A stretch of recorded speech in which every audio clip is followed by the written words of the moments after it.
Morning, everybody. Today we are talking about application of Gaussian law. First of all is intensity of electric field due to uniformly charged conducting sphere. Gauss law last time अपन ने पढ़ा था, उसकी application है। Gauss law की जो application है, it means अपने को electric field intensity find out करनी है। गाउसियन लॉ की एप्लीकेशन कितनी है? 7 एप्लीकेशन है। कितनी है? 7। उनमें से पहली है intensity of electric field due to uniformly charge conducting sphere.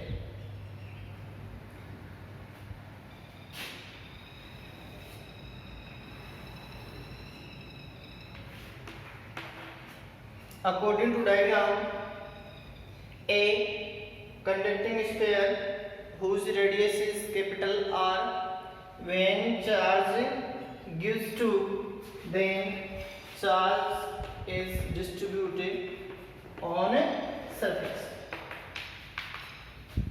ये कैपिटल R रेडियस हो गया। कंडक्टिंग स्फीयर लेना अपने को। इसमें मोटी मोटी बात ध्यान में रखना है कि जब चार्ज आप अप्लाइड करते हो इस पे, तो चार्ज हमेशा सरफेस पे कंट्रीब्यूट रहेगा। यहाँ तक किसी को कोई दिक्कत नहीं है। अपने को electric field intensity find out करनी है इलेक्ट्रिक फील्ड की, ठीक है। Intensity of electric field due to uniformly charge, ये यूनिफॉर्मली चार्ज हो गया कंडक्टिंग स्फीयर। इसमें पहली कंडीशन आएगी, वो क्या है?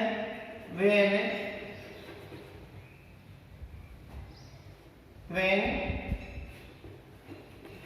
point is, या ऑब्जर्वेशन पॉइंट कर सकते हैं, when observation point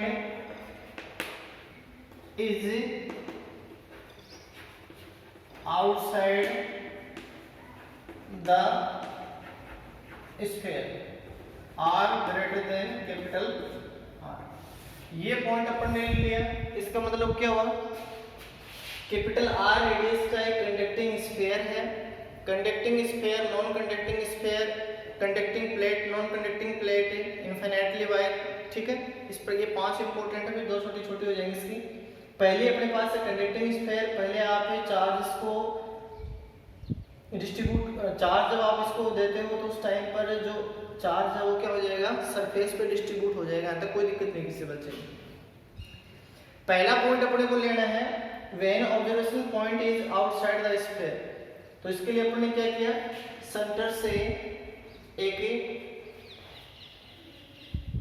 P point consider कर लिया, आउटसाइड द स्फीयर कर लिया अपने। यहाँ पे अपने को इलेक्ट्रिक फील्ड इंटेंसिटी चाहिए। इसके लिए अपने क्या किया? स्मॉल आर रेडियस का एक गाउसियन सरफेस ले लिया। ये गाउसियन सरफेस है, ये गाउसियन सरफेस होगा, ये गाउसियन सरफेस हो गया। गाउसियन सरफेस का मतलब कि आपने को इलेक्ट्रिक फील्ड इंटेंसिटी निकालनी है, ठीक है। तो गाउसियन सरफेस जो स्मॉल आर रेडियस का आपने जो गाउसियन सरफेस एरिया लिया है, उसका रेडियस कितना हो जाएगा? स्मॉल आर हो जाएगा। पी पॉइंट पे आपने इलेक्ट्रिक फील्ड की इंटेंसिटी अपने को फाइंड आउट करनी है। ध्यान से सुनो। Assume a point P where electric field and surface area are in same direction। ये एलिमेंट ले लिया अपन ने, इसको नाम दे दिया वेक्टर ds और इसको नाम दे दिया साहब अपन ने vector E। According to diagram, we assume a surface is called Gaussian surface। Gaussian surface ले लिया। तो according to diagram, total flux outgoing the sphere according to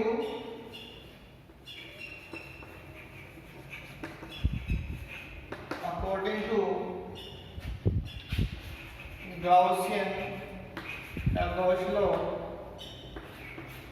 phi equal to integration closed circuit T dot ds equal to Q upon epsilon 0।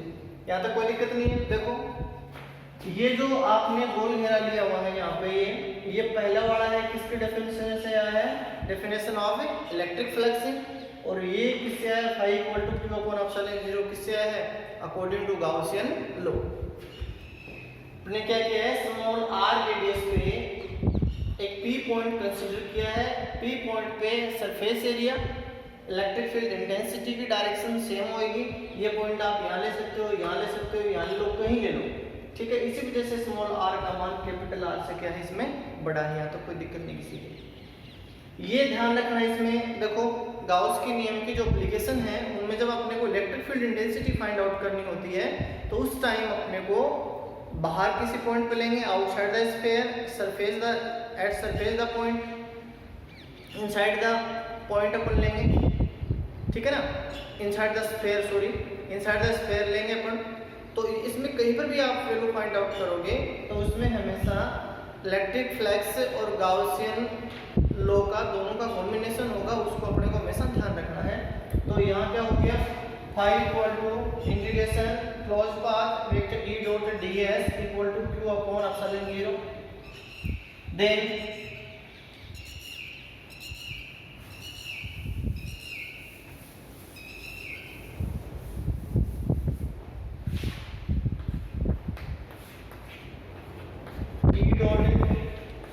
ds equal to q upon epsilon 0 according to diagram vector E and vector ds are in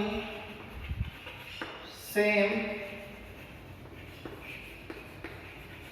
direction.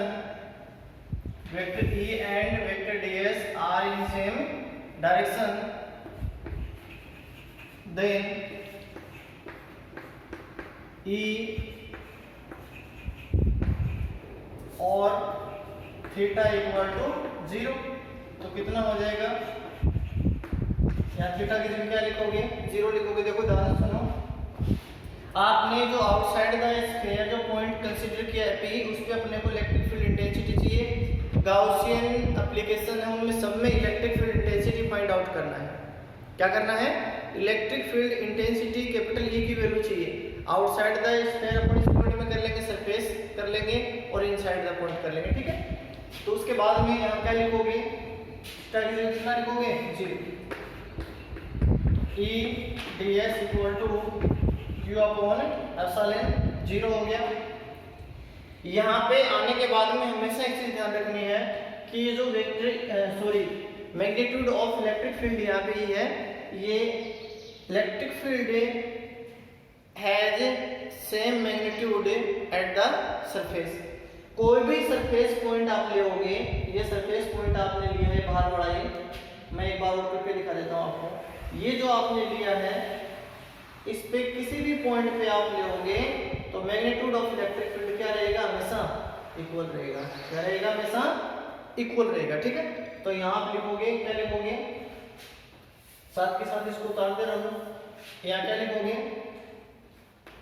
Electric field has same, electric field has same magnitude at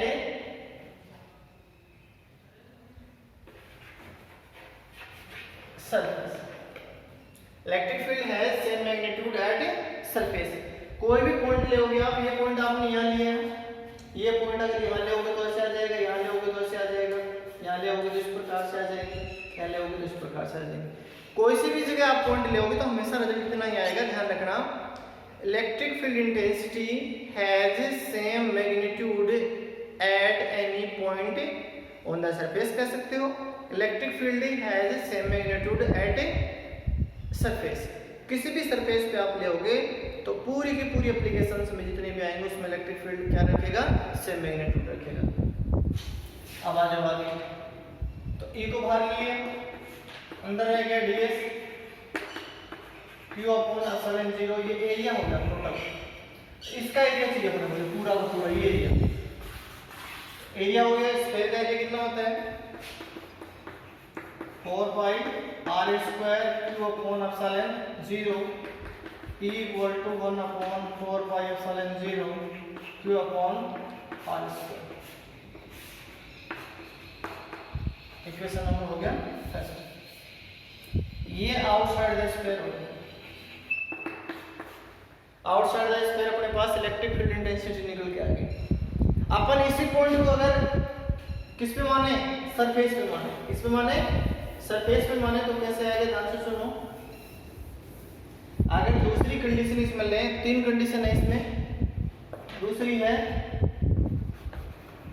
when observation point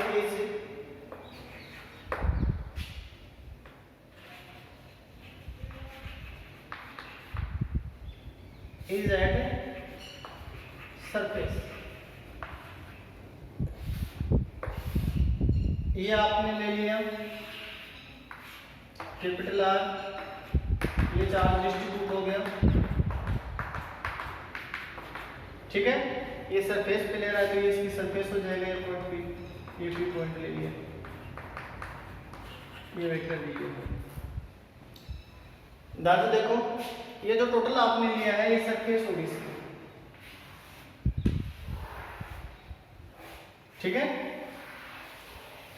तो इसका मतलब क्या हुआ कि small are किसके equal हो गया, capital R के। तो according to equation first, E equal to 1 upon 4 pi epsilon 0 Q upon R square. Equation number हो गया सही। यहां तक किसी की कोई दिक्कत नहीं है। देखो, कंडक्टिंग जब अपने पास वर्ड आता है तो कंडक्टिंग का मतलब होता है कि जो चार्ज होगा वो सरफेस पे डिस्ट्रीब्यूट रहेगा। एक बात सीधी हमेशा ध्यान रखना, ठीक है। और नॉन कंडक्टिंग रहेगा तो वो चार्ज अंदर चला जाएगा। बताऊंगा आपको मैं डिटेल से इसके बारे में भी। और थर्ड पॉइंट है इसमें, वो क्या है वो बता। थर्ड पॉइंट है इसमें, when observation point is inside the surface, when observation point is inside the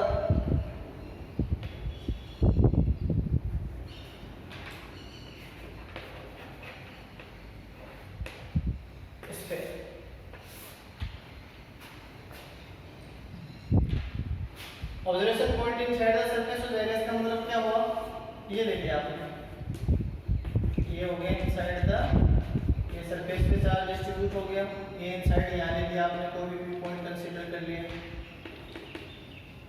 vector D और वेक्टर ए। तो आपको पता है कि जो चार्ज है वो इनसाइड कितना है, 0। कितना है, 0 है। तो अकॉर्डिंग टू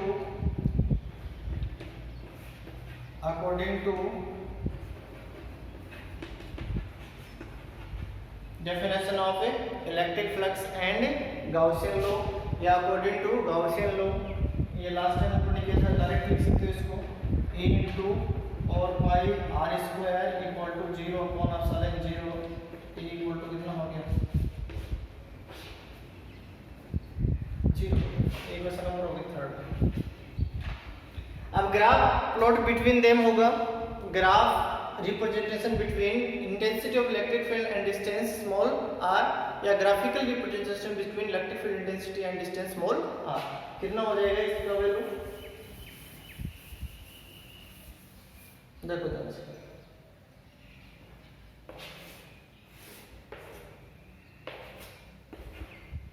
ये इलेक्ट्रिक फील्ड इंटेंसिटी हो गया, ये आपने ले लिया डिस्टेंस r। अब ध्यान से सुनो, मैं अपने पास तीन इक्वेशन निकल के आई है यहाँ, मैं तीनों को यहाँ लिख रहा हूँ, कोई दिक्कत हो तो उल्टा करके लिखो। थर्ड कितनी आई है, इक्वल टू 0, सरफेस पे कितना आ गया, 1 upon 4 pi epsilon 0 Q upon R square, inside कितना आ गया, 1 upon 4 pi epsilon 0 Q upon R. ये तो हो गया आउटसाइड, ये हो गया सरफेस, ये हो गया इनसाइड। ये अपने पास इक्वेशन आई। तो फर्स्ट इक्वल टू क्या है, इक्वल टू 0, इक्वल टू 0 हो गया। इतना ले लो, इतना ले लो, कितना ले लो, पहले के लिए 0 तो 0 ले लो। दूसरा है कांस्टेंट, ये जो वैल्यू है यहाँ स्मॉल r इक्वल टू कितना हो गया, ये जो पॉइंट है ये क्या हो जाएगा, सेकंड पॉइंट मैंने क्या बताया था, when observation point is at surface, surface पे रहेगा तो ये सरफेस पे आ जाएगा। या तो कोई दिक्कत नहीं, किसी के कोई दिक्कत नहीं है ना। आगे देखो, अब थर्ड है ई प्रोपोर्शनल 1/r², ई प्रोपोर्शनल 1/r²। तो ये तो क्या हो गया जी, ई इक्वल टू 0, इतना आ गया। और ये वाला जो है वो क्या हो गया, सरफेस पे हो गया, और ये आउटसाइड द पॉइंट हो गया। ये graphical representation between electric field and distance small r हो गया। ये यानी कि E और R में क्या है, ग्राफिकल रिप्रेजेंटेशन है। तो मैंने आपको जो बताया आज के पॉइंट में वो क्या है, अपने को इलेक्ट्रिक फील्ड इंटेंसिटी निकालनी है। Electric field intensity due to a charged uniformly charge conducting sphere है। नॉन कंडक्टिंग स्फीयर के लिए अपन बात करें तो उसके लिए भी रिजल्ट कितना आएगा वो देखेंगे, अपन बताएंगे। इसकी मैंने कितनी एप्लीकेशन बताई है, गाउस लॉ की 7 एप्लीकेशन बताई है। कितनी बताई है, 7 एप्लीकेशन बताई है। लास्ट टाइम मैंने आपको एक इलेक्ट्रिक फील्ड का एक क्वेश्चन बताया था मैंने, एक इलेक्ट्रिक फील्ड है, आप किस प्रकार से आप फाइंड आउट करते हो, ठीक है। तो एक मैं छोटा सा एग्जांपल बताता हूँ आपको मैं। ये पहली एप्लीकेशन आपकी कंप्लीट हुई।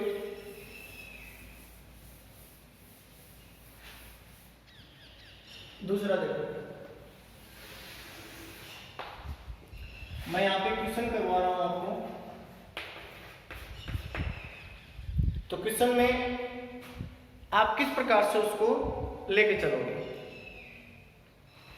मान लो जैसे अपने पास कोई भी एक कैपेसिटर दे दिया, 4 के लेसन में आएगा कैपेसिटर।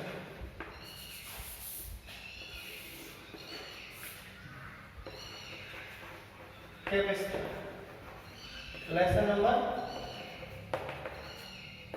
4। तो एक क्वेश्चन है, ये कैपेसिटर हो गया, ये पॉइंट ए, ये पॉइंट बी और ये पॉइंट सी। यहाँ पे अपने को electric field intensity find out करनी है। एक दो बार बोर्ड एग्जाम में आया था, ये चौथे लेसन में और क्लियर हो जाएगा कि जो इलेक्ट्रिक कैपेसिटेंस जो होता है, उस इलेक्ट्रिक कैपेसिटेंस के लिए जो energy storeyed in a capacitor, उसमें अपन करेंगे आगे चल के। अभी तक जो चार्ज अपन ने दिया है, when charge applied on a surface, conducting sphere है, नॉन कंडक्टिंग स्फीयर है, कंडक्टिंग प्लेट है, नॉन कंडक्टिंग प्लेट है, इनफाइनाइटली वायर है, ठीक है। इसलिए 5 इंपोर्टेंट ज़्यादा है, तो मैं आपको बता रहा हूँ, ध्यान से सुनो। ये पॉइंट अपने को दे दिए अकॉर्डिंग टू क्वेश्चन है। A diagram is shown, then find out electric field intensity at point A, at point B and at point C. ध्यान से सुनो, मैं पहले बात कर रहा हूं एट पॉइंट ए। मैंने आपको पहले भी बताया था, अभी भी बता रहा हूं। Direction of electric field lines is radially outward due to positive charge, is radially inward due to negative charge। इसका मतलब क्या होता है, पॉजिटिव जो चार्ज आप लेके चलोगे, पॉजिटिव चार्ज की वजह से क्या हो जाएगा, आउटसाइड हो जाएगा, और नेगेटिव की वजह से क्या हो जाएगा, इनसाइड हो जाएगा। तो यहाँ मैं लेके चल रहा हूँ, पहला पॉइंट अपने पास है ए का। यहाँ पे आप सुनो ध्यान से, ये पॉजिटिव हो गया, ये पॉजिटिव चार्ज है, पॉजिटिव चार्ज की वजह से क्या होगा, आउटसाइड होगा। ये अपन ने ले लिया ए पॉइंट पे vector E equal to E1 हो गया। पॉजिटिव की वजह से मैंने क्या बताया, आउटसाइड द सरफेस होगा, आउटसाइड द सरफेस होगा। नेगेटिव में क्या होता है, नेगेटिव में क्या आएगा, इनवर्ड आएगा, तो ये नेगेटिव में इनवर्ड आ गया। पॉजिटिव की वजह से क्या बताया था मैंने ये, और नेगेटिव की वजह से क्या बताया था मैंने अंदर। ये बहुत इंपॉर्टेंट चीज है, कई बार बोर्ड एग्जाम में क्वेश्चन आता है। इलेक्ट्रिक फील्ड लाइंस पढ़ने से हो गई थी, उसी टाइम वो रिजल्ट बताया था मैंने, वही चीजें हैं, वो अलग से नहीं है। पॉजिटिव की वजह से इलेक्ट्रिक फील्ड लाइंस क्या होती हैं, रेडियली आउटवर्ड, और नेगेटिव की वजह से क्या होगी, रेडियली इनवर्ड होगी। तो पॉजिटिव की वजह से क्या हो गया, आउटवर्ड हो गया, और नेगेटिव की वजह से क्या हो गया, इनवर्ड हो गया। तो क्या हो जाएगा, E1 का मूल्य इधर है, E2 का E2 का इधर है, तो क्या हो गया 0। एक वैल्यू निकल के आएगी एट पॉइंट ए पे, कितना हो गया 0। अपन बात करें एट पॉइंट सी, ये सी पॉइंट ले लिया अपन ने, पॉजिटिव की वजह से ये हो गया, पॉजिटिव की वजह से इधर हो गया, और नेगेटिव में क्या आएगा आपको पता ही है, नेगेटिव से इधर हो, तो क्या हो गया at point C E equal to E1 minus E2 equal to 0। यहाँ तक कोई दिक्कत नहीं है आपको। ये कैपेसिटर है,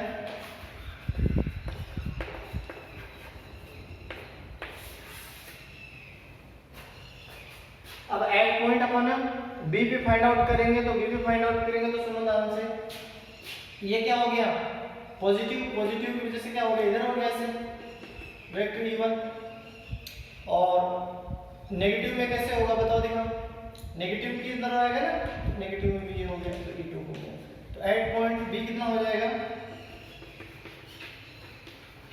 eight point B E equal to E1 plus E2। Vector E equal to कितना हो जाएगा, vector E1 plus vector E2 हो जाएगा। तो उस टाइम पर direction of E1 and direction of E2 are in same, then they will be add vector E equal to E1 plus E2। अब ये जो आपने जो पॉजिटिव की वजह से रिजल्ट लिया है, ये जो कंडक्टिंग सीट है, इसका रिजल्ट कितना आएगा, नॉन कंडक्टिंग सीट का कितना आएगा वो बताएंगे आगे चल के आपको। तो इसका रिजल्ट क्या हो गया, दोनों ऐड हो गए, तो दोनों ऐड हो गए, तो ये कैपेसिटर जो बनता है चौथे लेसन में, जो कैपेसिटर होता है उसमें बहुत इंपॉर्टेंट निकल के आता है, कई बार बोर्ड एग्जाम में क्वेश्चन आता है इसका, ये बहुत इंपॉर्टेंट चीज है। तो मैंने आज आपको क्या बताया, पहला जो अपना पॉइंट था दोबारा से बता देता हूँ, Gaussian law and its application अपना पॉइंट था। उसमें पहले अपन ने इलेक्ट्रिक फ्लक्स के बारे में डिटेल से पढ़ा, गाउसियन लॉ पढ़ा, दोनों को इक्वल किया। उसके बाद में पहली एप्लीकेशन मैंने आपको बताई आज की। क्वेश्चन ऐसे आता है 4 नंबर का, ये define Gauss law for electric field and also find out electric field intensity due to uniformly charged conducting sphere, charged conducting sphere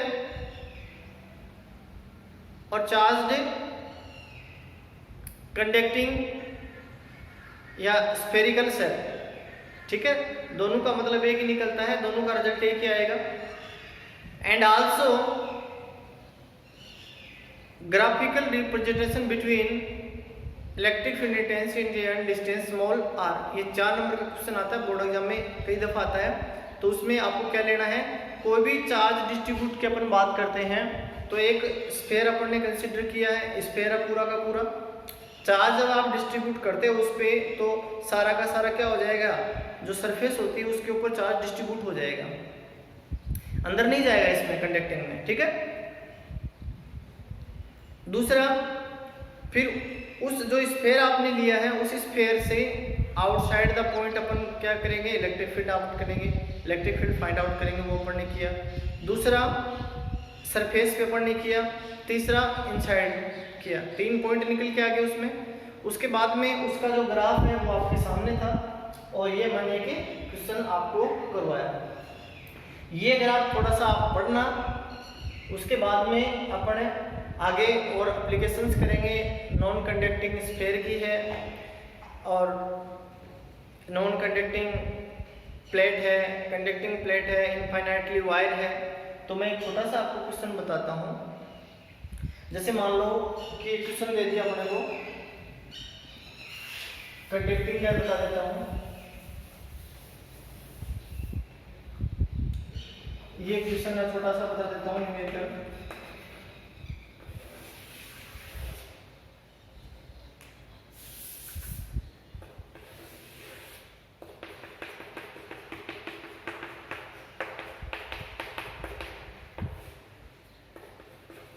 centimetre हो गया, 30 सेंटीमीटर पी पॉइंट पे अपने को क्या करना है। नंबर 1 आउटसाइड अपने को निकालना है और चार्ज है तो मान लो 2 × 10⁻⁻6 कूलम में चार्ज डिस्ट्रीब्यूट है। तो आउटसाइड का पॉइंट आप निकालो और इनसाइड, 2 पॉइंट आपसे पूछ लिए। ये आउटसाइड कितना हो जाएगा, K/r² है। K का वैल्यू हो गया 1/9 × 10⁻9 इंटू चार्ज डिस्ट्रीब्यूट होगा 2 × 10⁻6 हो गया अपॉन r कितना हो गया 37, 30 × 10⁻2 का होल स्क्वायर, देन 18 × 10⁻3 900 × 10⁻4 -2 10⁻4 न्यूटन पर कूलम। आउटसाइड के लिए हो गए। आप सरफेस पे निकालोगे तो सरफेस पे डिस्टेंस कितना आएगा, 15 सेमी आएगा। कितना आएगा, 15 सेमी आएगा। और इनसाइड आप निकालोगे, इनसाइड कितना हो जाएगा, K/r²। इनसाइड चार्ज कितना होता है 0, तो इनसाइड कितना हो जाएगा, इलेक्ट्रिक फील्ड इंटेंसिटी 0 हो जाएगा। तो आगे अपन गाउस के नियम की सेकंड एप्लीकेशन करेंगे। Thank you, have a nice day.